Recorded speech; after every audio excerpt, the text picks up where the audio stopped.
This week, I want to talk about something that Charlie mentioned on Shabbat.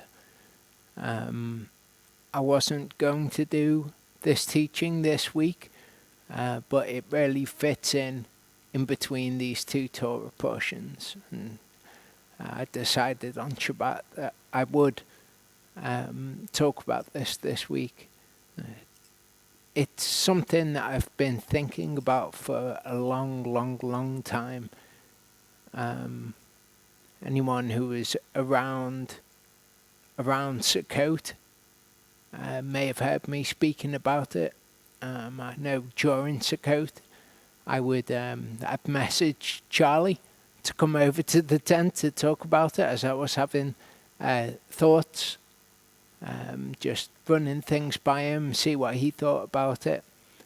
And the issue is about children.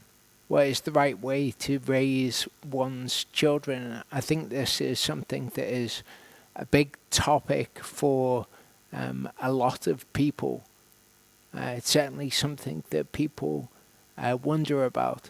The idea of strong, not sheltered is fairly self-explanatory. I was quite dismayed when I decided to call it strong, not sheltered yesterday, or the day before, sometime recently. And yesterday being Shabbat for me. I was quite dismayed when I typed in strong not sheltered to see what images came up, to see if there was anything good that somebody had conceived of with those keywords. I was quite dismayed to find out that there's actually hashtag strong not sheltered. But I thought I won't be dissuaded from using it. It's a good thought, although it's not originally my thought. Regrettably, it's a bit of a character flaw of mine to want to have been the person to have thought of something. If somebody shows me something and I'm already aware of that thing, to kind of say, oh yeah, I know about that already. It's at least a desire within me to want to do that, even if I try to moderate it. It's not good, but anyway, it exists out there, and it's kind of, its existence in the world is to do with like helicopter parents who won't let their children ever experience anything of any danger. They always want to shelter their children from anything that they can. And that's quite fitting, because I think that people become kind of like Bible helicopter parents. You get the idea of very strict Christian families. Most people will be aware of, the idea of having a strict Christian family, and no, we don't allow that, and we don't allow this, and you won't be doing this, and you won't be doing that, and being very strict with the children. I think that what we should be aiming for is to make our children strong in the faith, not sheltered from evil. Those things which we might think are dangerous spiritually, we shouldn't be helicopter parents in that way. Now, when I'm saying this, you're going to have to use your own discernment as to what is the correct age. All I can really do is give you guiding principles. I can't say, right, when your kids reach 12, that's it. No more telling them that they can't do this or that, or, whatever. There's no hard and fast rules over it, just guiding principles. Young children, you're going to want to give them a household in which they know what is good and what is evil. But after a certain point, you have to allow your children to be exposed to things that are dangerous. And you'll see why as we go through this. Now, this is a thought which, although it is certainly in the Bible, it is something that people of the world are aware of. Whoever this guy is, let us not pray to be sheltered from dangers, but to be fearless when facing them. And I think that really encapsulates what I'm trying to say. Obviously, this is not a man of the word who is saying this, but there are many things which are true and which are self-apparent, which you will find in the word. When I was first thinking about all of this, not necessarily that I was struggling to articulate appropriately what I was saying, but when something is true, it's always something that I want to find it in the truth. I want to find it in the word. And it wasn't readily apparent to me exactly where it was in the word. It took some thinking about to think, well, what exactly is this concept, and where do we see it in the word? Because obviously that's important. I spoke to Carlo about this towards the end of Sukkot, after I'd had a little bit of time to kind of mull over, well, is this in the truth? Is this a biblical teaching? Or is it the wisdom of the world, no matter how true it appears to be? But as I say, it is in the word. I think that one of the areas that this kind of comes up is the idea of homeschooling children. Should you homeschool your children and keep them away from the ways of the world, keep them away from dangerous ideology, the idea of countless genders and all of this potentially damaging, dangerous ideology? Should you try to keep your kids away from it? And I don't think that there is, that on that issue, on that kind of, on the point of whether or not you should homeschool because of dangerous ideology that children might be exposed to, I don't think really there's a should or a shouldn't. We have people at the fellowship who homeschool their children, and people who don't homeschool their children. And I think that what we should bear in mind is that whether or not somebody gets led astray from God isn't dependent upon what they are exposed to per se. If they are God's and they are one who will understand the light when they see it, then they will understand the darkness to some degree when they see it too, but maybe they need to experience the darkness. Now, I will probably, almost certainly I would say, homeschool my children. Me and Ashley, of course, will homeschool our children. But it's not really because of the dangerous ideology that they might be exposed to, because they're going to be exposed to dangerous ideology in the world. What one wants to do is to make one's children strong. Not shelter your children from the dangerous ideology, but make them strong in the faith. Give them the tools that they need to be able to dismantle ideas that are false. Shouldn't be scared of false ideas. It's like the idea of free speech. You don't stop people from saying things that you disagree with. It's much better for people to say things that are wrong and for there to be a way to counter the things which are wrong, for their ideas to be exposed by the light, so to speak. Yeshua speaks about something that's very, very important to remember when we consider this. He says, "You do not believe because you are not of my sheep, as I said to you. My sheep hear my voice, and I know them, and they follow me.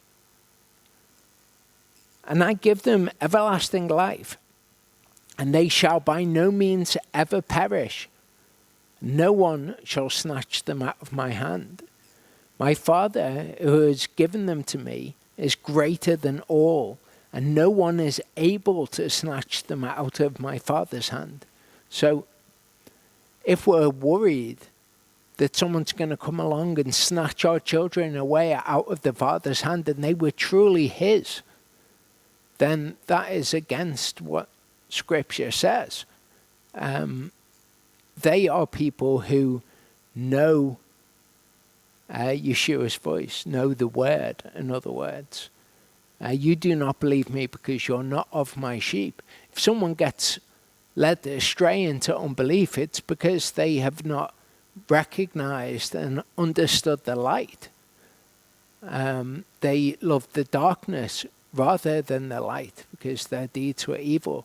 That can be really painful if you think about it as your children. But one is not able to stop one's children from being led away by those things. It doesn't matter how much you kind of tell them the Bible, put it in front of their faces and say, look, it's the light, recognize the light. You can't make your children believe. They either will or they won't believe.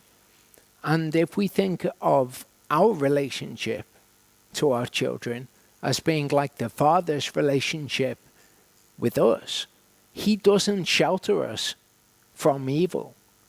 He tells us what is right, and those who believe will choose what is right, those who believe Him. And we see this going right back to the earliest parts of the Bible. In Genesis 2:16-17, it says, "And Yehovah Elohim commanded the man, saying, Eat of every tree of the garden, but do not eat of the tree of the knowledge of good and evil, for in the day that you eat of it, you shall certainly die." So we can tell our children, we can tell them, this is what is good. Do this. These are the words of God. But we can't make them believe that they're the words of God.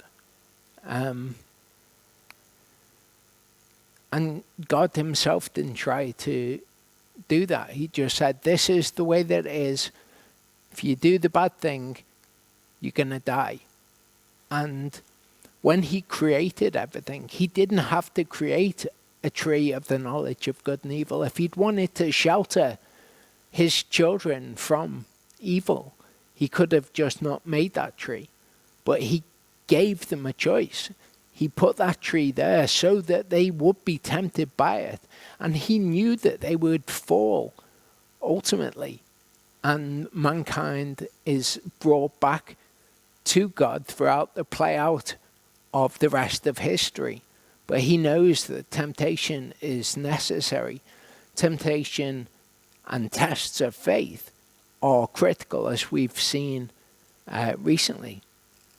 In Genesis 3, verse 6, it says, "And the woman saw that the tree was good for food, that it was pleasant to the eyes, and a tree desirable to make one wise.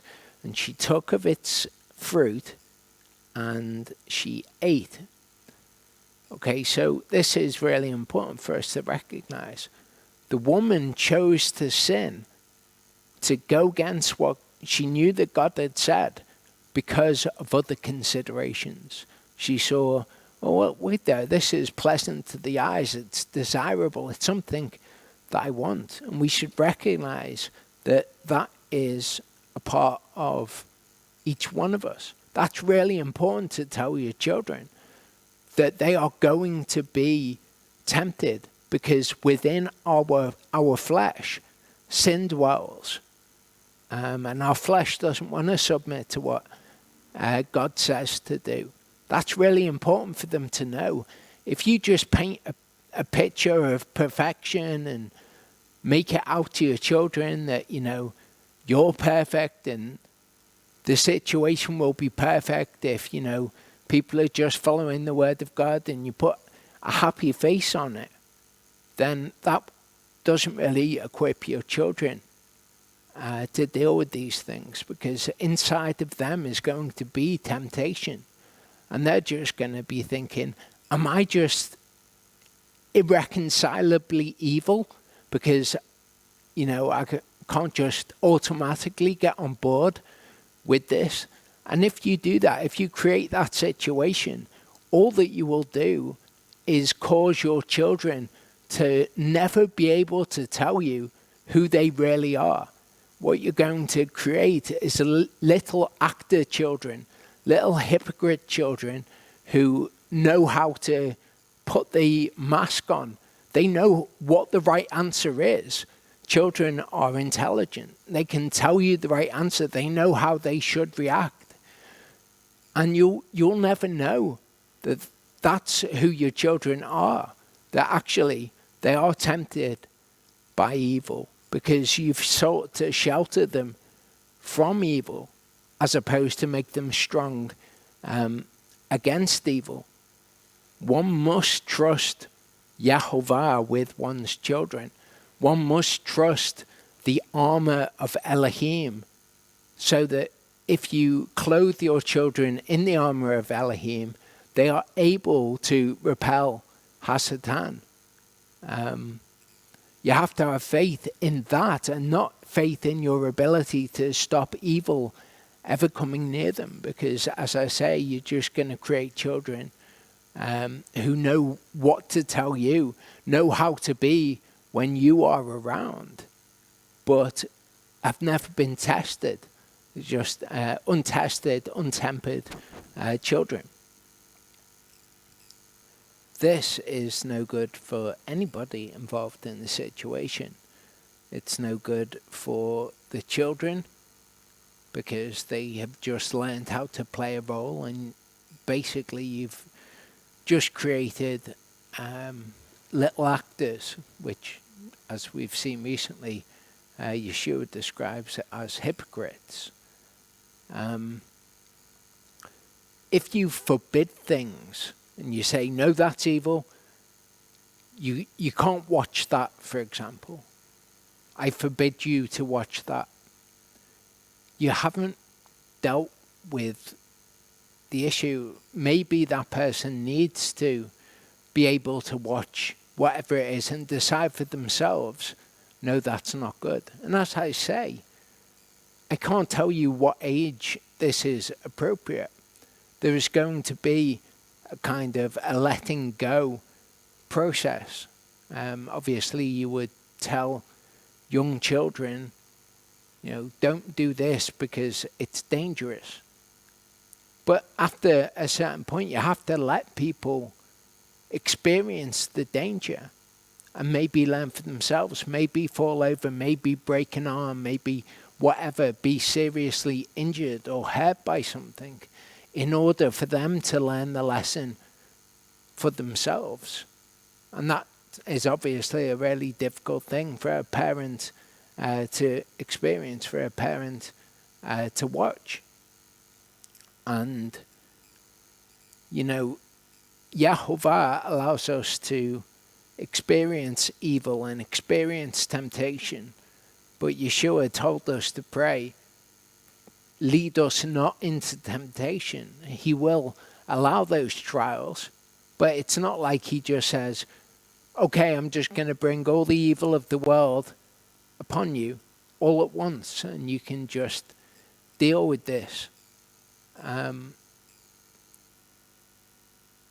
But for us with our own children, we don't want to just forbid them from doing anything and prevent them from any evil, because that's not going to make them strong. You don't want children who are like this.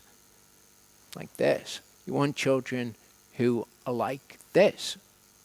You want children who, when the devil comes with his temptations, are able to say, it is written this or it is written that. And of course it's good to raise one's children in the Torah and to tell them what is good and to be that example of what is good for them. But if you paint that picture of perfection, then they're just going to think that they're flawed, and they're just going to hide who they really are from you. And that's no good. We should be vulnerable to our children about our own sin, about our own temptation. You don't have to go into detail where that might not be appropriate with your children. But it is good for them to see us admitting that, oh, I was wrong there and I've made repentance for it. If you're just portraying a face of perfection, then they're going to think that there's something wrong with them. And as I say, they'll just hide who they actually are from you, and you'll never actually see who they really are. You might get glimpses of it in things that they do, but they're never going to feel comfortable sharing that with you because they think of you as some kind of perfect example, like you are Yeshua or something. So I think it's important as well to be vulnerable and to admit your own temptation to your children. In 1 Corinthians 5, 9-10, it says, I wrote to you in my letter not to keep company with those who fornicate. And I certainly did not mean with those of this world who fornicate. Since then, you would need to go out of the world. So Paul acknowledges that going out of the world is a nonsense. I think a lot of people think we're set apart from the world, as in we're separated from the world and we shall never be in the world. But that's not biblical. We're set apart in our behavior from the world, in the things that we do, in the morality that we have, because we believe the Father, and the Father certainly is set apart from the world. So that's how we're set apart from the world, but we don't seek to go out of the world. We seek to exist in the midst of the world, set apart from the world, being a light to the world. But we should never seek to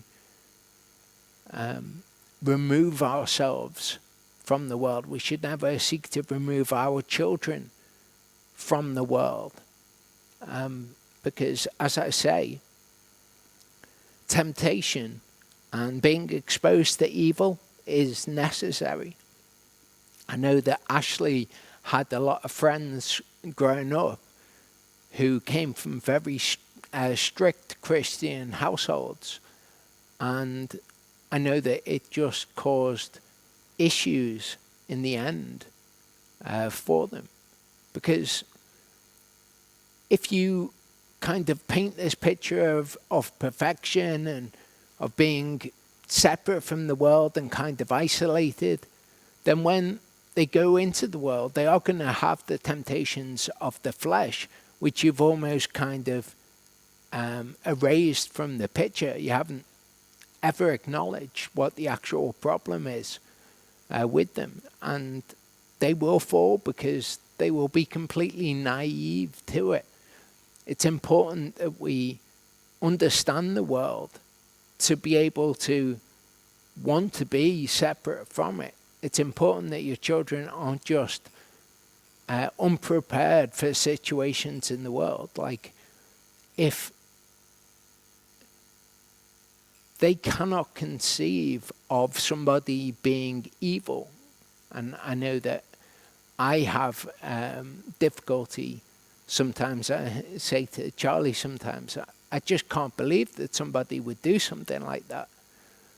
I think it's important for us to acknowledge that some people have some really underhand underhanded motives in things, so that we don't end up getting taken advantage of, being completely naive to the way that the world works.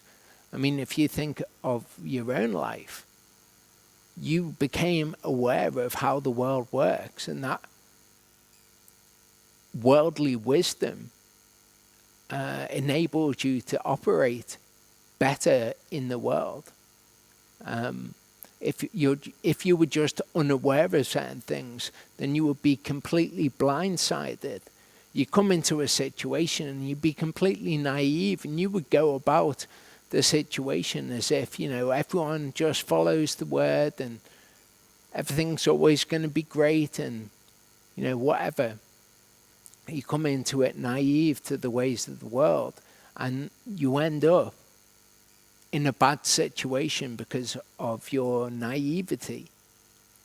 In 1 Peter 1:7-9, it says, "In order that the proving of your belief, much more precious than gold that perishes and proven by fire, might be found to result in praise and respect and esteem at the revelation of Yeshua Messiah, whom having not seen you love, in whom you exult with unspeakable and esteemed joy, yet not seeing, but believing, obtaining the goal of your belief, salvation or deliverance of souls." You see, there's real value in the test. You cannot protect your children from tests, and neither should you want to, because those tests in and of themselves are valuable, and your children will grow by them. And if you try to protect them from certain things for too long, then they will, Yehovah is not overcome by your efforts at keeping them from evil. Yehovah can bring tests in their life despite your trying to shelter. In the book of Genesis, we get a very good example of this, and this is, of course, why I'm doing this video at the moment. Genesis 27 verse 6 says, "And Rivkah spoke to Yaakov her son, saying, See, I heard your father speak to Esav your brother, saying, Bring me wild game, and make me a tasty dish to eat, and bless you in the presence of Yehovah before my death. And now, my son, listen to my voice according to what I command you. Please go to the flock and bring me 2 choice young goats, and I make a tasty dish from them for your father, such as he loves. And you shall take it to your father, and he shall eat it, so that he might bless you before his death." And Yaakov said to Rivkah his mother, "See, Esav my brother is a hairy man, and I am a smooth-skinned man." Now, I want you to understand some context to what's happening here. I was looking for the age of Jacob when he left for Padan Aram to go to Laban. And all I could find was an argument by someone making the case that he couldn't have been any more than 63. But he was really quite old at this point, and he'd grown up living in the house of his parents. And we see Rivkah here. She tells Jacob to do something which he acknowledges is wrong. He knows that it's wrong. But, he's grown up in this house. His mum tells him what to do. And, of course, we know that he ends up doing it. I'm not making excuses for Jacob's behavior there. I'm just pointing out that he's a very old man living in the house of his parents, and his mum tells him to do something, and he decides, this is what I'm going to do. He points out, he's a hairy man, I'm a smooth-skinned man. And I imagine when I'm thinking of Jacob and Esau We know Jacob was a tam man, a complete man, a whole man, or whatever you want to translate it as, dwelling in tents. And Esau was a man of the field. I think of Yeshua's parable when he says the field is the world. Not that I think that he's defining what is happening here, but I think of Esau more as a man of the world, a bit more rough and ready, and I think of Jacob as more kind of quiet, maybe more studious sort of person. That's just how I imagine it to be. Verse 12 says, "What if my father touches me? Then I shall be like a deceiver in his eyes, and shall bring a curse on myself and not a blessing." So his qualm here isn't, this is morally wrong. It's what if Dad realizes and then he thinks I'm a liar, then I'm going to bring a curse on myself and not a blessing. See, Dad's not going to be happy. But his mother said to him, "Let your curse be on me, my son. Only obey my voice and go get them for me." So here Rivka tries to do what I think a lot of parents do. She tries to do the impossible, and she tries to take the consequences of her children's or Jacob's actions upon herself. Your consequences be upon me, your curse be upon me. I'll take the blame for it. I'll be the one who is responsible. And of course, we can't do that with our children. We have to let them go and make mistakes. We have to let them be exposed to things by which they will be tempted, maybe even fall because of those things, maybe even get hurt because of those things. But we can't prevent those things from happening. All we can do is tell them what the right thing to do is. What Rivka does here is she tells him the wrong thing to do, which is obviously a converse example of what I'm talking about. One thing that I would recommend to you, I mentioned before that this is something that the world is aware of, and it's something that is quite a major field in psychology. I would encourage you to go and watch, type in on YouTube, Oedipal Mother. Jordan Peterson has some excellent videos on this. If you type in Oedipal Mother, Jordan Peterson, you'll see some very insightful videos. Oedipal from Oedipus, the Greek myth. It's spelled Oedipal. Oedipal Mother. I'd encourage you to look at that, because you'll see the potential trouble that may come from going more towards sheltered than safe. Verse 13 is what makes me think of this. His mother said, "Let your curse be on me."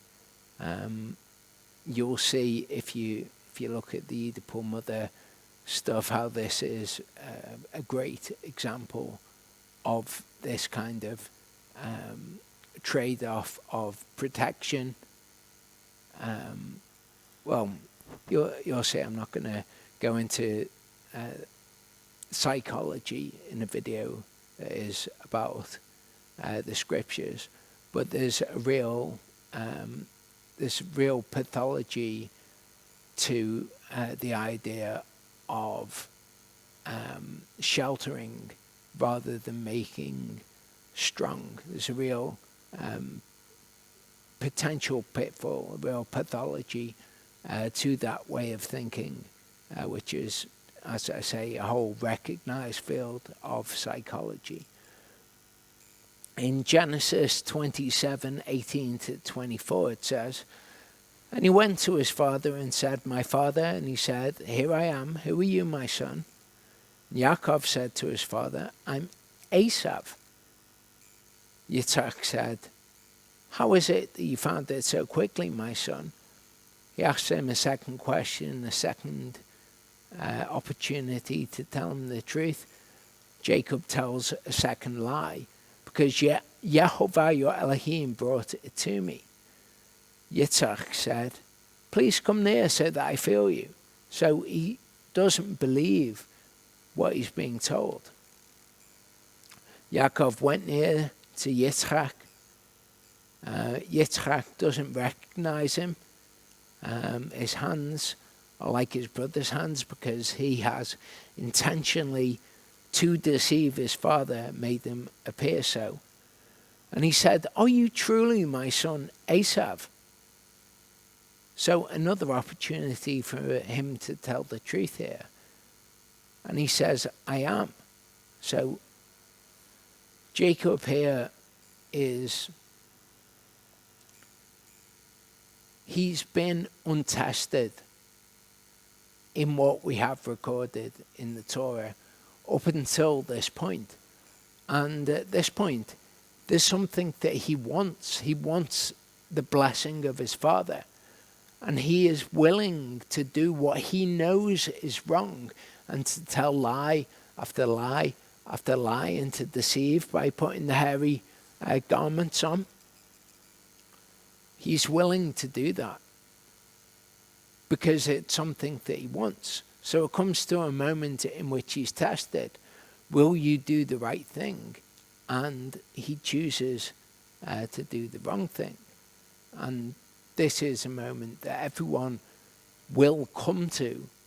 You know, we can't prevent Yehovah from testing our children. And as I say, neither should we want to. Genesis 27:41-45 says, and Esav hated Yaakov because of the blessing with which his father had blessed him. And Esav said in his heart, the days of mourning for my father draw near. Then I am going to kill my brother Yaakov. So here everything starts to fall apart. As much as Rivka has tried to engineer a situation which is correct in her eyes, Yehovah brings this test, if you want to say it in that way, and everything from that point starts to fall apart.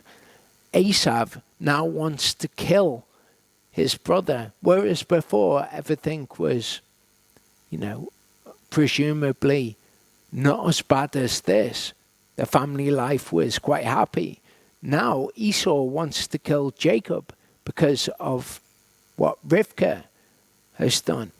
She tries to hold it all together, as we'll see.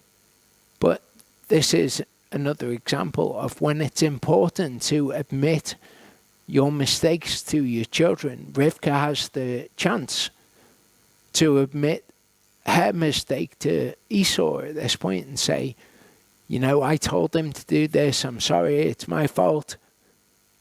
I repent of what I've done. She has the opportunity to do that, but she doesn't. Maybe it would be too far to say she deceives, but she tries to engineer the situation to work out to be okay, even after this. The words of Esav, her older son, were reported to Rivka, which is interesting because Esav said that in his heart. It must have been that he said it more broadly than that. And she sent and called Yaakov her son and said to him, see, your brother Esav comforts himself concerning you to kill you. And now, my son, listen to my voice and rise, flee to my brother Laban in Haran. So she said, let your curse be upon me. But this isn't something that she can take upon herself. These are consequences that Jacob is going to have to face himself in his life. But instead of admitting that she's wrong, she says, we'll just do this and everything will turn out to be okay. Stay with him a few days until your brother's wrath turns away, until your brother's displeasure turns away from you, and he forgets what you have done to him. And I shall send and bring you from there. Why should I be bereaved of you both in one day? And this is kind of one of the underlying pathologies, the idea of not wanting your children to go from you, to want them to remain forever. She says, the thing that she highlights as the issue is, why should I lose both of you in one day? She says, just go for a couple of days until your brother gets over it, and then I'll send for you and you can come back. Which, of course, is not what happens. What actually ends up happening is Jacob goes out and he doesn't come back before the death of his mother. So his mother never gets to see her son again. In Genesis 28, 5-9, it says, so Yitzchak sent Yaakov away, and he went to Padan Aram to Laban, son of Bethuel, the Aramean, the brother of Rivkah, the mother of Yaakov and Esav.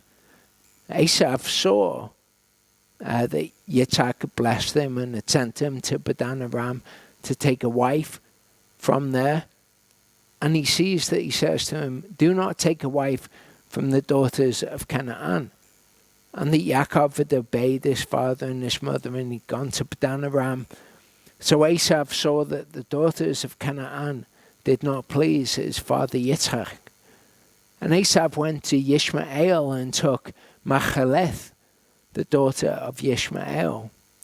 So Esav actually ends up marrying one of Ishmael's daughters because he's trying to piece together exactly what he should be taking from this situation. He sees, wait, my father blessed him, sent him away, and he doesn't like the daughters of Canaan. Maybe I should go and do this. So Esau is perhaps a little confused. Esau certainly doesn't benefit from what Rivkah has brought about in this situation. She was trying to make it the way that she thought it should be. She was telling Yaakov what he should do. When Yaakov does it, it all blows up in her face. She doesn't admit wrong. She thinks that she's going to be able to send him off to her brother and then send for him in a couple of days. Doesn't end up happening. She never gets to see her son again. Esau's damaged by this. Jacob ends up in a terrible situation. You have to wonder if Jacob had these tests in his life a bit earlier, would he have had to undergo such trials as he did? Obviously, that's just speculation. Maybe he would, maybe he wouldn't. Let's just say he did. And that's the way history happened. I often think when people talk about time travel, or when people say, maybe someone asks, what would you have done if you didn't teach the Bible? I just think that's a pointless question. It's an impossible question. I wouldn't have done anything if I didn't teach the Bible, because that's what happened.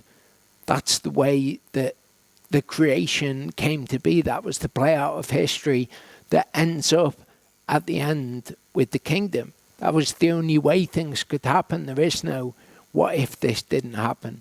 So maybe my question is a moot point.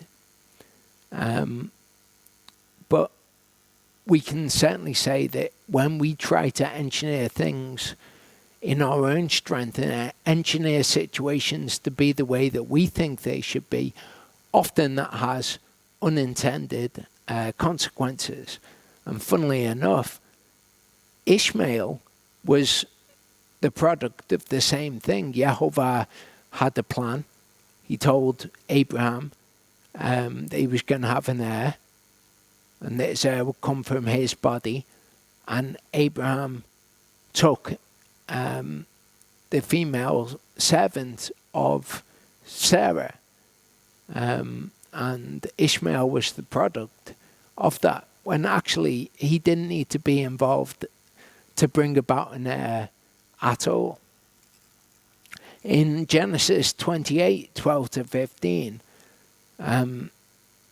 now Jacob has left home, and now things really start to happen for Jacob.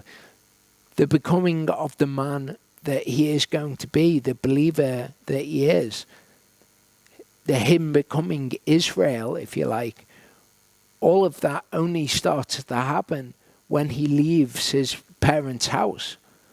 He dreamed and saw a ladder set up on the earth, and its top reached to the heavens, and saw angels of Elohim going up and coming down on it. And see, Yehovah stood above it and said, I am Yehovah, Elohim of your father, and the Elohim of Abraham, your father, and the Elohim of Yitzchak. The land on which you are lying, I give it to you and your seed. And your seed shall be as the dust of the earth, and you shall break forth to the west and to the east and the north and the south. And all the clans of the earth shall be blessed in you and in your seed. And see, I am with you, and shall guard you wherever you go, and shall bring you back to this land. For I am not going to leave you until I have done what I have spoken to you. So it's only once Jacob leaves that he actually starts to become the man of faith. The Yehovah appears to him. He makes the same covenant that he's made with Abraham and Isaac. And he says, look, I'm going to be with you wherever you go. And this is what we need to trust and have faith in, that Yehovah is with our children. If they are his, then he will be with them. And if they're not his, we can't sneak them into the Father's hand. And nobody is going to snatch them out of his hand if they are his. We see Jacob undergoing many trials. Very tough situation for Jacob. But none of it was ever going to snatch him out of the Father's hand. In Genesis 28:20-22, it says, Yaakov made a vow, saying, seeing Elohim is with me, or since Elohim is with me, and kept me in this way that I am going, and has given me bread to eat and a garment to put on, when I have returned to my father's house in peace, and Yehovah has been my Elohim, then this stone which I have set as a standing column shall be Elohim's house, and of all that you give me, I shall certainly give a tithe to you. So Jacob actually beginning his walk with Elohim and saying, seeing you're with me, him actually experiencing life on his own with Yehovah as his guide. We see him making a vow to Yehovah, and that is something that we can only really prevent our children from reaching the stage of doing in their lives.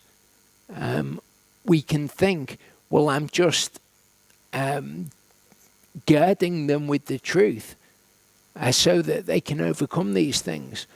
But actually, once they know the truth, as I say, I can't tell you what age this is going to be at for you. For each person, it's going to be different.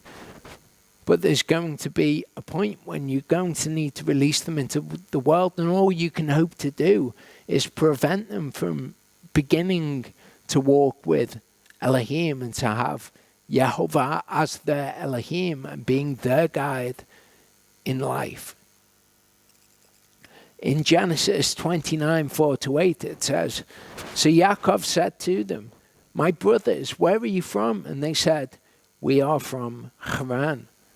And when I think of what's happening here, I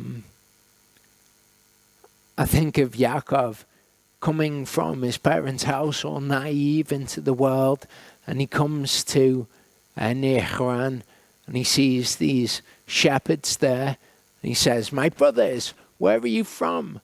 And they say, well, we're from Haran. And he said, do you know Laban, son of Nahor? And they said, we know him. And we know of what sort Laban is. He certainly seems to be a little bit of a trickster, a little bit underhanded. And Laban kind of recognizes that of himself, as we'll see. But he just comes up to these people and he says, do you know Laban? And they say, yeah, we know him.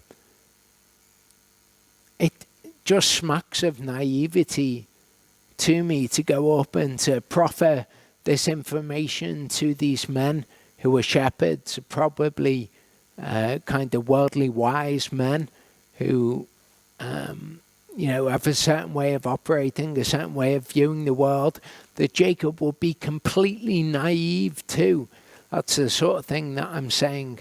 It's a perspective that we need to be able to appreciate so that we can look at it and say, well, this part of it's right, this part of it's wrong, and we can make our own assessments of it. But anyway, he comes to them, he said, is he well? And they said, well. In the Hebrew, he just says shalom as a question, and they respond, shalom. So basically, well, and they say, well. And see, his daughter Rachel is coming with the sheep. And he said, see, it is still high day, not the time for the livestock to be gathered together. Water the sheep and go and feed them. I just think, again, this just smacks to me of naivety. He comes across this group of shepherds and he starts telling them what they should be doing with the sheep. Oh, it's not time to do that. Gather the sheep and water the sheep. And the shepherds respond to him. They said, we're not allowed until all the flocks are gathered together and they've rolled the stone away from the well's mouth. Then we shall water the sheep. So they're not hostile to him.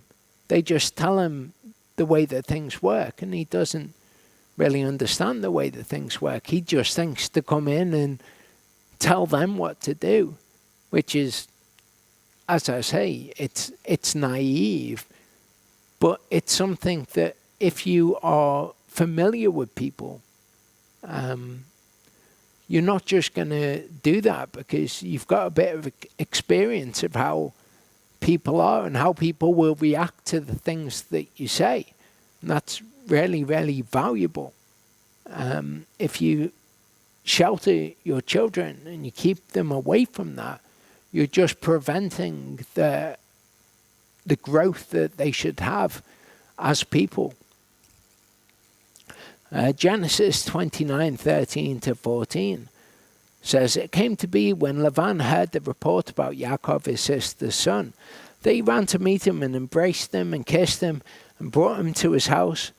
Then he told Laban all these matters. And Charlie alluded to this yesterday, Shabbat. Again, it smacks of naivety. Laban comes to him. Yaakov doesn't know who Laban is. He doesn't know if he can trust Laban. Maybe he imagines that he can because he's his mother's brother. But he just tells him all this stuff that's happened. And Laban says, you are indeed my bone and my flesh. And this reads to me anyway as Laban saying, you're kind of like me. He told him all the stuff that had happened. Told him that he deceived his father. And Laban said, you're a bit me, you are. But it's just naive, isn't it, to come to Laban and to just tell him all of this stuff. One needs to be circumspect in certain matters and know when to say things and when not to say things. And all of these things are things that one can only experience by being around other people and they will be the people of the world. Like Paul says, if you were to remove yourself from all the fornicators of the world, then you'd have to go out of the world. Now, obviously, I'm not suggesting that would be the case. He kind of puts it forward as a preposterous proposition. But, Yaakov really gets himself in trouble here. He just goes into the situation. He just thinks, perhaps, being honest is the best thing to do in all situations. And it's certainly true that being honest is the best thing to do. But that doesn't mean you have to volunteer all the details about a subject when they've not been asked of you. And Yaakov seems to lack this sort of sense. Genesis 29:15-17 says, Then Laban said to Yaakov, Because you are my relative, should you therefore serve me for naught? Let me know what your wages should be. And I kind of think of this as Laban taking advantage of Jacob a little bit. You let me know what your wages should be. He kind of suggests to him, because you're my relative, should you work for nothing? Which kind of suggests that because he's his relative, there should be some kind of, they should work for him for less, perhaps. He says, you tell me what your wages should be. And Laban had 2 daughters. The name of the elder was Leah, and the name of the younger was Rachel. And Leah's eyes were weak, and Rachel was lovely of form and appearance. And Yaakov loved Rachel. So he said, Let me serve you 7 years for Rachel, your younger daughter. And Laban said, It's better that I give her to you than that I should give her to another man. Stay with me. And Yaakov served 7 years for Rachel, and they seemed to him but a few days because of the love that he had for her. Then Yaakov said to Laban, Give me my wife, for my days are completed, and let me go into her. So he just presumes, well, the right thing will happen here. I've done the work. Now, what was agreed upon shall be given to me, which maybe that's naivety as well, to do the work up front and expect that somebody who really comes across to me as someone who is of the world.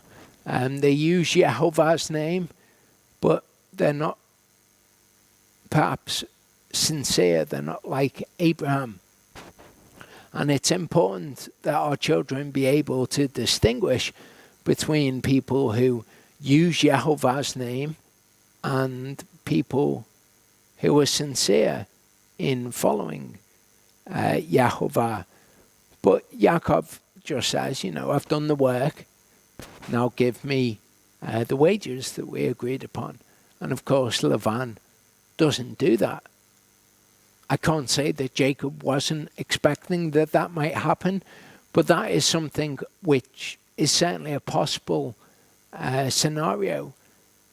If you shelter your children, that they would not expect somebody might just not pay them for the work that they've done, or try to be underhand in giving them their wages. And Laban gathered all the men of the place and made a feast. And it came to be in the evening that he took Leah his daughter and brought her to Yaakov, and he went into her. And Laban gave his female servant Zilpah to his daughter Leah as a female servant. And in the morning it came to be that, see, it was Leah. So he said to Laban, What is this that you've done to me? Was it not for Rachel that I served you? Why then have you deceived me? And Laban said, It is not done this way in our place, to give the younger before the firstborn. So Laban knows what he's agreed to, but he thinks, he presents that there's a reason why he's done what he has done. He could have said in the beginning, oh no, you can't have Rachel. You would work for Leah, because it's not done that way in our place. But it seems to kind of harken back to the idea that Yaakov is the younger, took his brother's blessing, and Laban says, oh no, we don't do things like that around here. It's not right to give the younger before the older. So he deals with Yaakov in an underhand way here. Yaakov just saying, why have you done this? Why have you deceived me? Did we not agree on Rachel? I've worked 7 years. Complete the week of this one, then we shall give you this one too. For the service which you serve me, still another 7 years. So what Laban does here is really wrong. He cons him basically into working another 7 years. And Yaakov doesn't really stand up for himself. I'm not saying that standing up for himself would have been the right thing to do or the wrong thing to do. Just noting that Yaakov just says, oh, another 7 years. Okay, I'll work for you another 7 years for what we agreed on initially. Then in Genesis 29:41-43, it says, it came to be, whenever the strong ones of the flock conceived, that Yaakov placed the rods before the eyes of the flock in the gutters, so they would conceive among the rods. But when the flocks were weak, he did not put them in. So the weak ones were Laban's, and the strong ones Yaakov's. And the man increased very much, and had many flocks, and female and male servants, and camels and donkeys.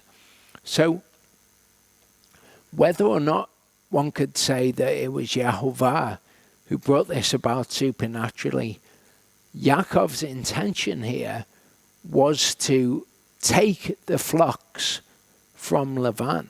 He contrives a method of taking the flocks from Laban. So Yaakov's intent was not good in doing this. He thinks, if I do this, then the flocks will become mine. And he became increased in flocks. Genesis 31:3 says, and he heard the words of Laban's son saying, Yaakov has taken away all that was our father's, and from what belonged to our father, he has made all this wealth. And they weren't wrong. That is what he did. And he hears them talking about him. Here's these, again, what I perceive to be men of the world talking about him. And maybe he feels justified in what he did. But he does what's wrong in order to benefit himself. Again, like he did when he stole the blessing. And Yaakov would look at the face of Laban and see that it was not toward him as it was before. And Yehovah said to Yaakov, return to the land of your fathers, to your relatives, and I am with you. So Yehovah here gives him some reassurance. Perhaps knowing, well, he certainly knew, but perhaps in anticipation of the fact that he's going to encounter Esau on the way back. But Jacob is beginning to perceive things, or at least he does perceive here that Laban's attitude towards him was not as it was before. And again, he has done something to try and steal from Laban at this point. And he sees, well, wait there, this isn't turning out well. But these are the sort of experiences that our children need to have.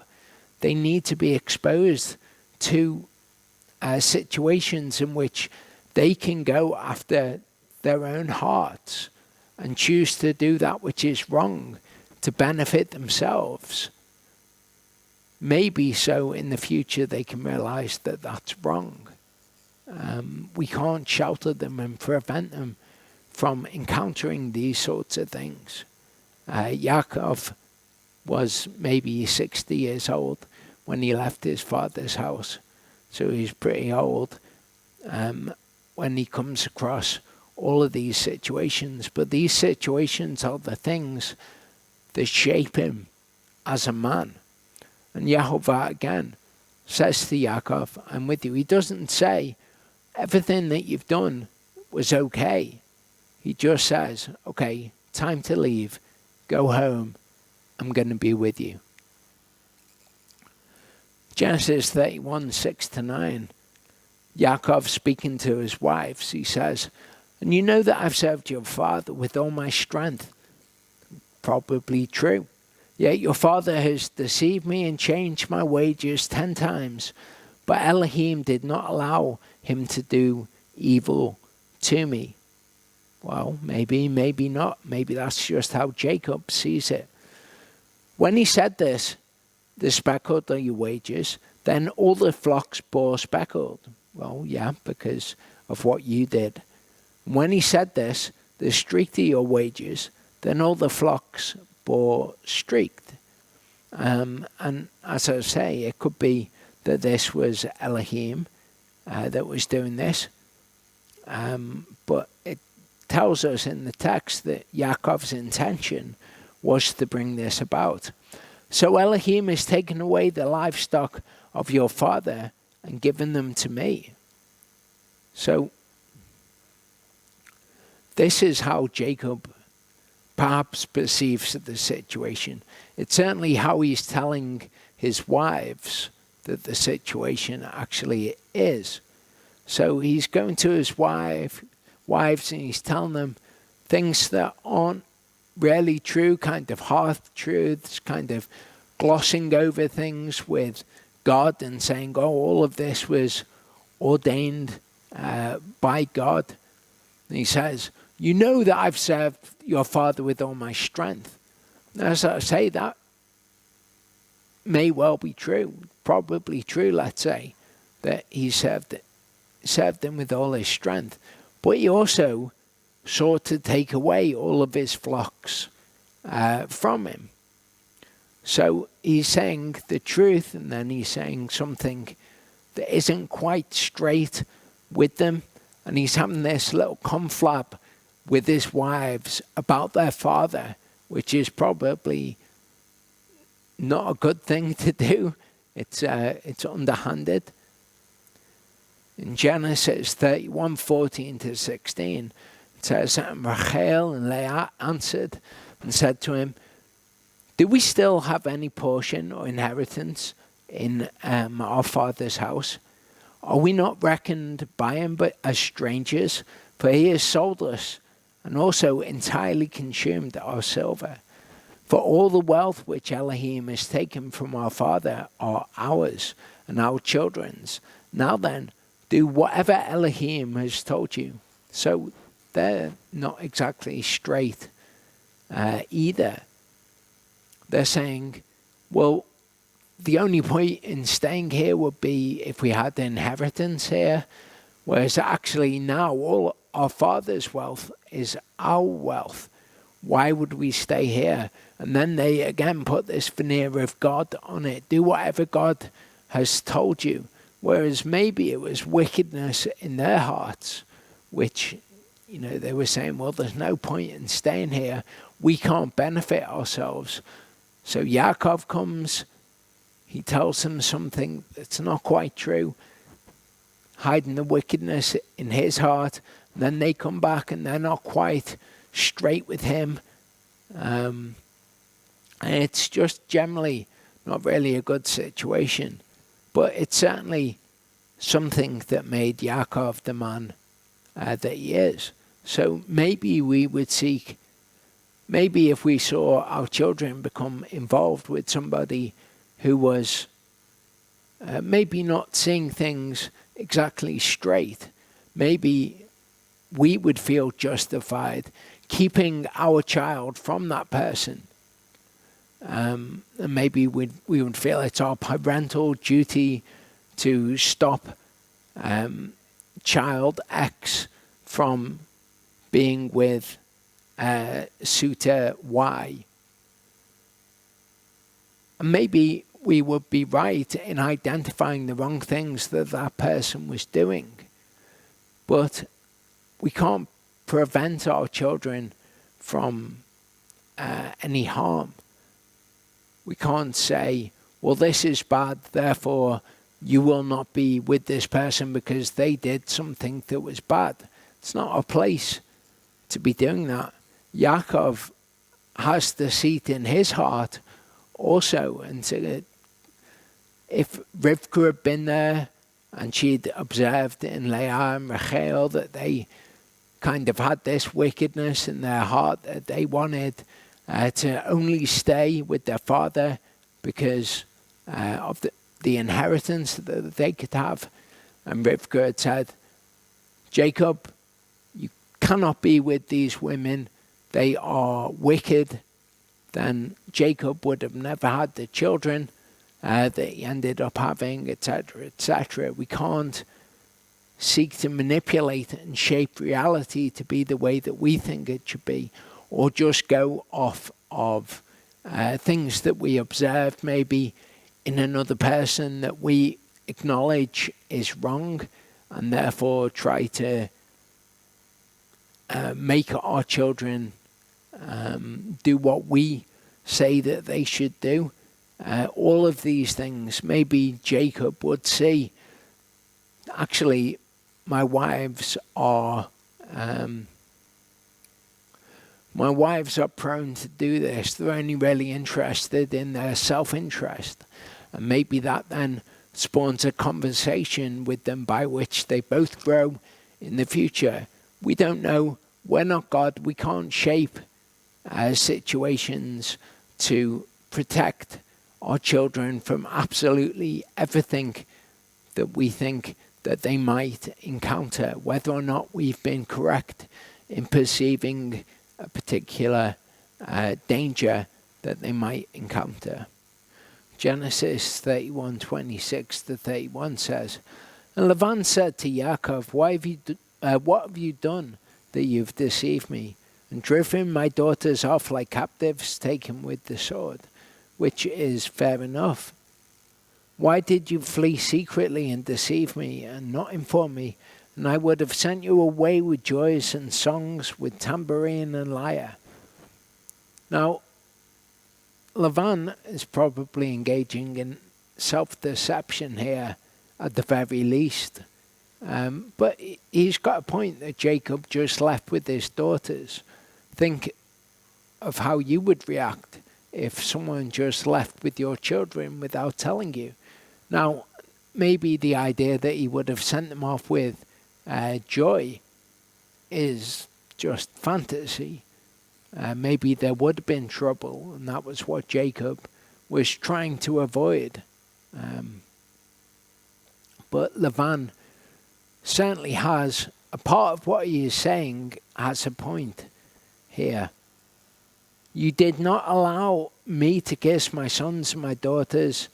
Now you have been foolish to do this.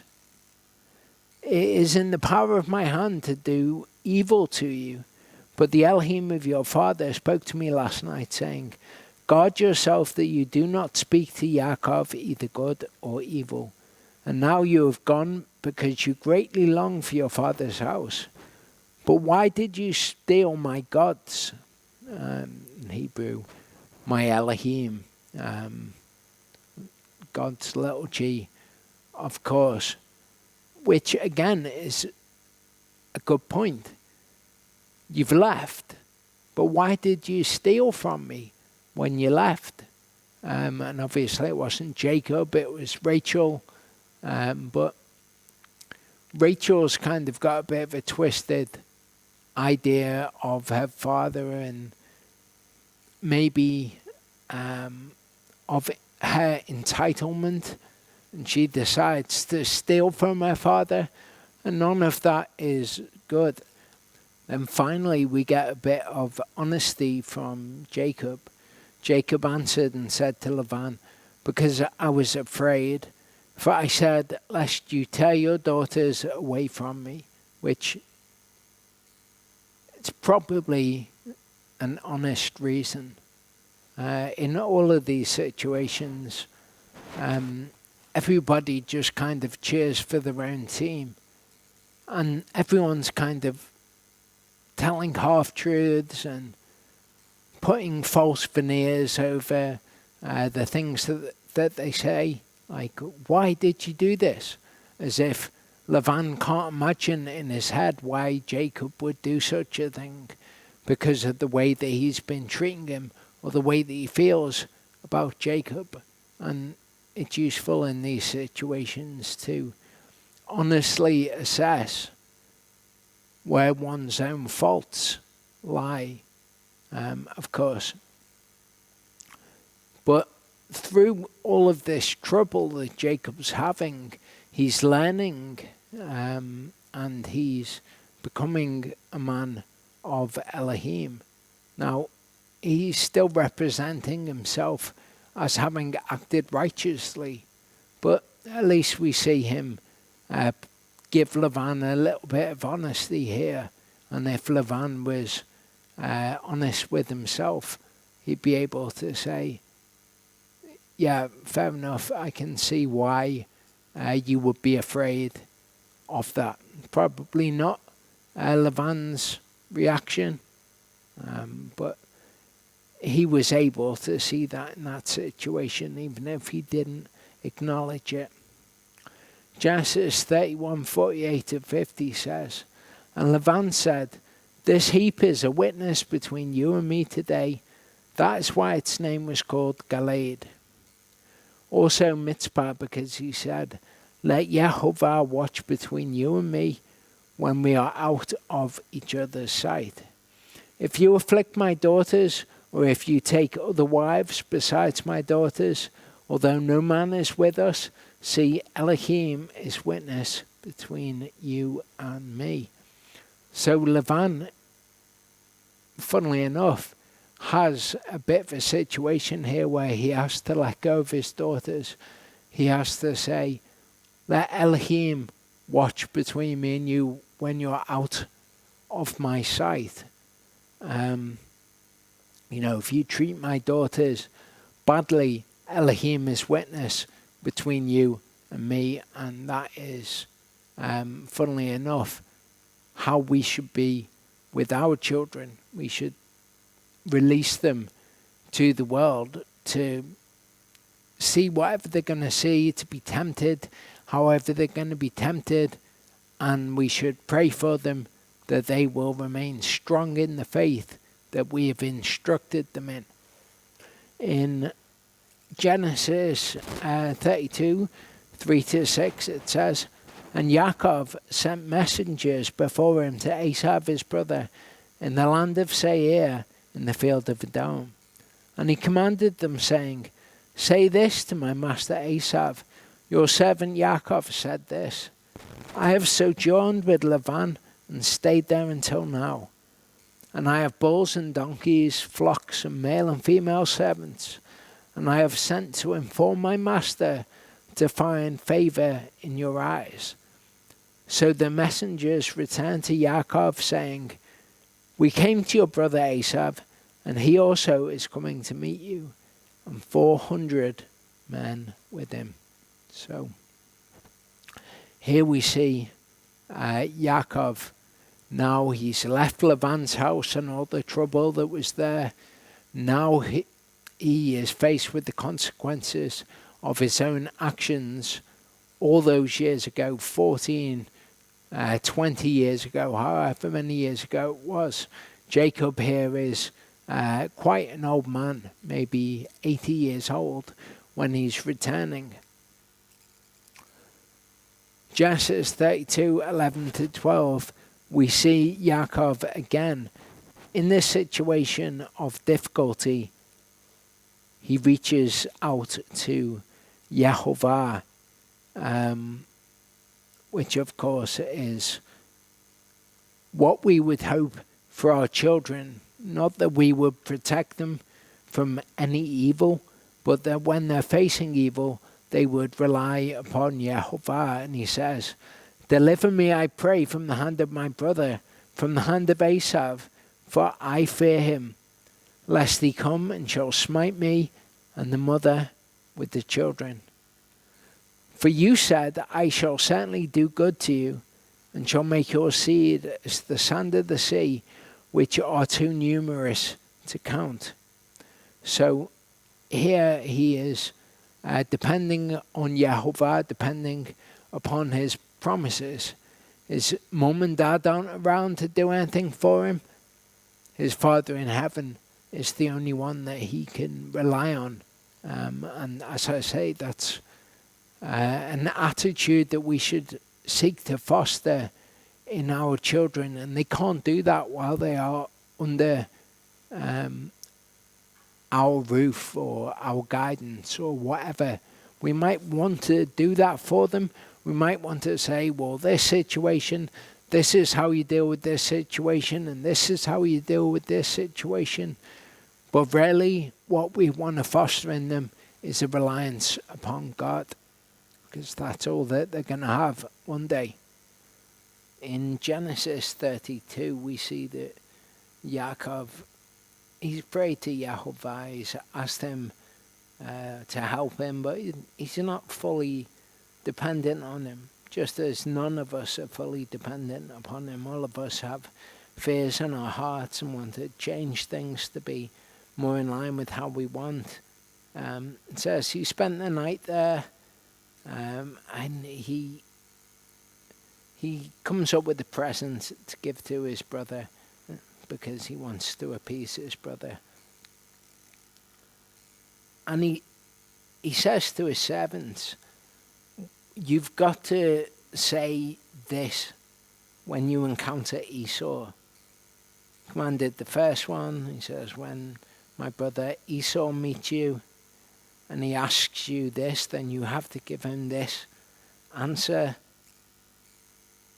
And he tells them again what they should say. And again, speak to Esau the same word, he says to the second and the third ones. So he's telling them what they should say to Esau, because he thinks he's going to be the one who engineers his deliverance from this situation. You shall say to him this, let me appease him with this present.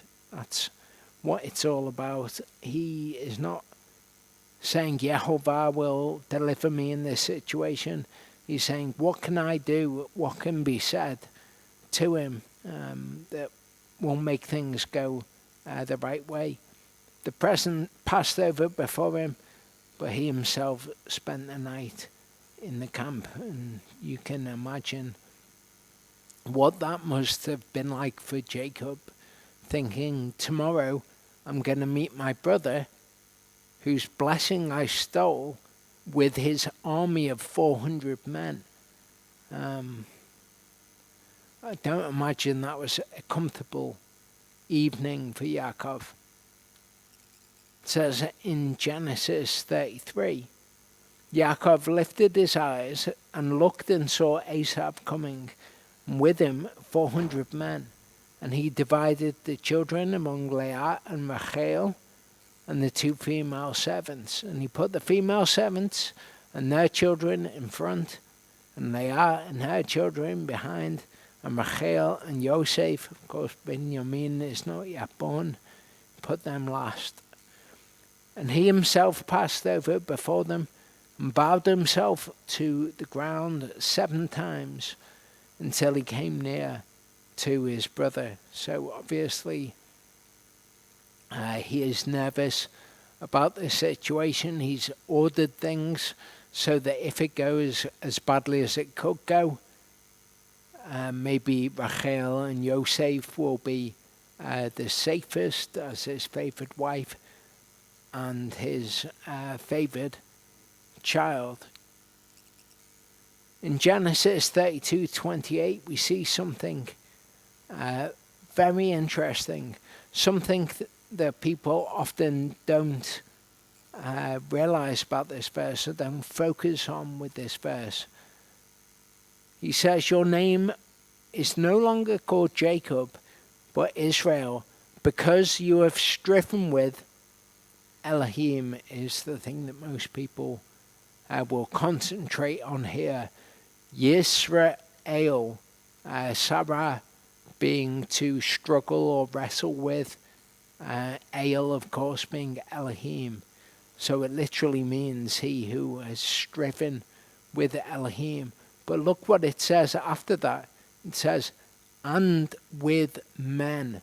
And for the purposes of what we are looking at here, that's the most important part.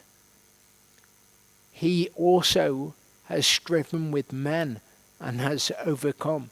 He has grown as a person in his wranglings with Laban and Laban's sons who are talking about him behind his back. He's grown. He's striven with men. And the angel points this out as a reason why he is given this name.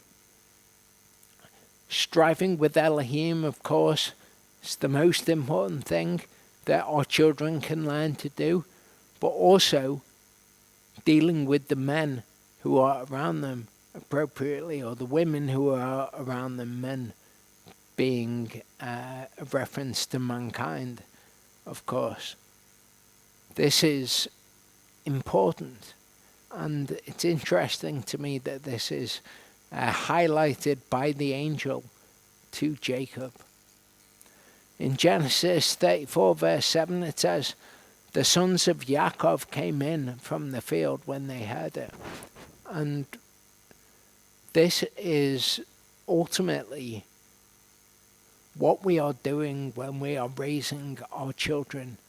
We're raising them to be people in and of themselves, to stand on their own 2 feet, to have that relationship with God, and ultimately to be parents themselves, to deal with situations like Jacob deals with here, where his sons come in and his daughter's been raped. She's not raped. His daughter has gone off with a man that perhaps he wouldn't have chosen. This man had seduced her. The idea that she's been raped is a popularized idea, but I believe that I will probably deal with that in the Torah portion this coming Shabbat. But Yaakov is put into a situation that he has to deal with his own children, and he has to guide them according to what is right and what is wrong. In Isaiah 43, 1-2, it says, but now thus said Yehovah your creator, O Yaakov, and he who formed you, O Yisrael. And of course, Yaakov is long dead by this point. So Jacob and Israel is a reference to us, his people. Do not fear, for I have redeemed you. I have called you by name. You are mine. When you pass through the waters, I am with you. And through rivers, they do not overflow you. When you walk through fire, you are not scorched, and the flame does not burn you. And our attitude should be similar as parents. Of course, Elohim is outside of the creation. He knows the end from the beginning, and he can guide people in a way that we will never be able to as parents. But we should equip our children to have this attitude of mind. I am going to encounter dangers, but Elohim is with me, and he will help me through them. And we should have confidence in Elohim. He hasn't just promised this to us. If our children are Jacob and are Israel, then he has promised this to them as well. We can't be with them like Elohim is with them through every situation. So all we can do is make them strong. We can't shelter them from anything that might hurt them. Elohim doesn't do it with us, and we shouldn't seek to do it with them. So for kids who are watching this, you should be aware that you're going to encounter situations in life in which you are tempted, in which you're tried, which aren't going to be comfortable, and that you can have faith in those tests of faith. You should recognize them as what they are. If you go back to the video from last week about belief, you will encounter those things. And what you're going to have to do is not try to retreat to a place of comfort. What you're going to have to do is gird up your loins and deal with those situations. Man up. You're going to have to take on those situations head on. This is the image that I like of what it is to gird up your loins. You're going to encounter things that aren't going to be easy to deal with. But you shouldn't retreat from those things. You shouldn't seek shelter from those things. What you should do is seek to have faith in Yehovah and know that He is with you. Solomon's advice to young people is, rejoice, O young man, in your youth, and let your heart gladden you in the days of your youth. Walk in the ways of your heart and in the sight of your eyes, but know that for all these Elohim brings you into justice. So don't be an actor. Don't just act out the right thing, say the right thing at the right time to get by. Walk in the ways of your heart. Go after the things that you want to do, sight of your eyes. But know that for all of that, Elohim is going to bring you into justice. You're going to be judged by Elohim's word. And for parents, I'm not saying don't be involved in your children's life. In the case of what I was talking about with the suitor, maybe you want to give your children advice about what's good and what's bad. In the case of what they should watch, instead of it being, I forbid you to watch that. Instead, maybe educate why it's a bad thing that you don't think that they should be doing, and let them make it the decision for themselves. You can't shelter them from those things. If their desire, what's in their heart, is to go after those things, maybe they need to do that to realize that they're no good. But you should trust that if they are Yehovah's, if they're in the Father's hand, nothing is going to snatch them away from His hand. And that you can't protect them from those things by forbidding them from doing them. Allow them to understand. Show them what the Word says about it. And if they believe the Word, then ultimately they will choose that. And if they don't believe the Word, you're not going to sneak them into the Father's hand by preventing them from doing something that He would find distasteful. It's been quite a long one. I'm sure that you can tell why I don't do Torah portions now, why I do these shorter videos. But I will see you next time, Yah willing.